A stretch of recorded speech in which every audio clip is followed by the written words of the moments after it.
Welcome, my name is Stigr the Skald. Today's story is about Thor's duel with the mighty giant Hrungnir, which led to Thor having a nasty reminder of the battle in his forehead.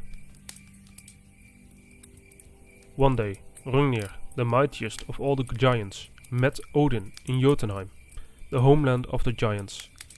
Hrungnir didn't recognize the god at first, and instead wondered aloud who this stranger might be, whose horse could ride through the air and the water, as he had seen the horse do at the god's approach. Odin saw a wager and responded that he would bet his head that his horse, none other than the 8-legged steed Sleipnir, could outrun any horse in Jotunheim. Hrungnir was insulted by this provocation and accepted the challenge to race him to Asgard. The two raced through mud and streams, over rocky hills and between the trees in thick forest. The other gods learned of this race and had opened the gates for Odin and planned on slamming them shut at Hrungnir's approach. But the giant was directly behind Odin as they finished, and now he was within Asgard's walls. Odin felt compelled to offer hospitality and give Hrungnir a drink, which the giant finished quickly and then demanded more.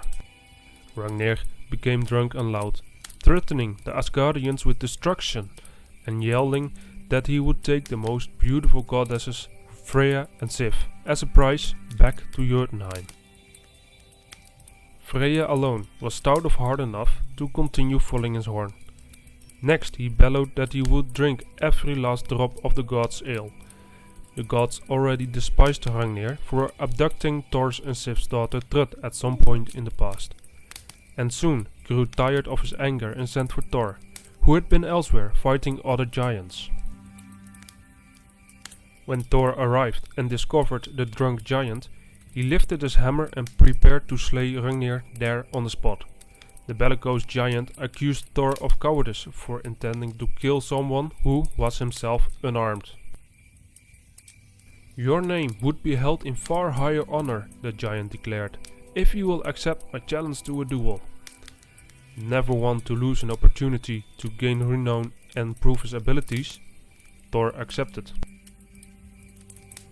When the arranged time had arrived, Hrungnir walked to the field near Jotunheim, where the duel was to be held. He wore stone armor, held a stone shield and menacingly waved a whetstone, his chosen weapon, in the air above him. Suddenly he saw lightning and heard thunder clap above him, and Thor roared into the battlefield. Thor hurled his hammer at the giant, and the giant slung his whetstone at the god. The stone burst against Thor's forehead and shattered into countless pieces, and turned into all the flint that can be found on earth.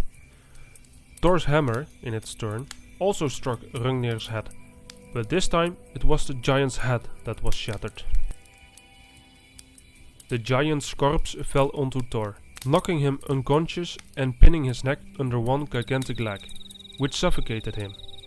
His son Magi, who was only 3 years old at the time, saved Thor. As a gift in gratitude, he received Gulfaxi, the horse of the late Hrungnir. A piece of Hrungnir's whetstone had lodged itself into Thor's forehead. Thor sought out the sorceress Groa, who sang spells over the stone to remove it from the god's brow. When Thor felt the stone moving, he told the sorceress many joyous things to encourage her, chiefly that he had encountered her lost husband, who would soon be home. But Groa was so overcome with emotion upon hearing this that she forgot her chance, and the stone remained lodged in Thor's face until his death at Ragnarok. This was the story of how Odin's race with Hrungnir led to the death of Hrungnir, and Thor having a piece of stone stuck in his forehead. If you liked the story, please give it a thumbs up and subscribe, so you will not miss another story.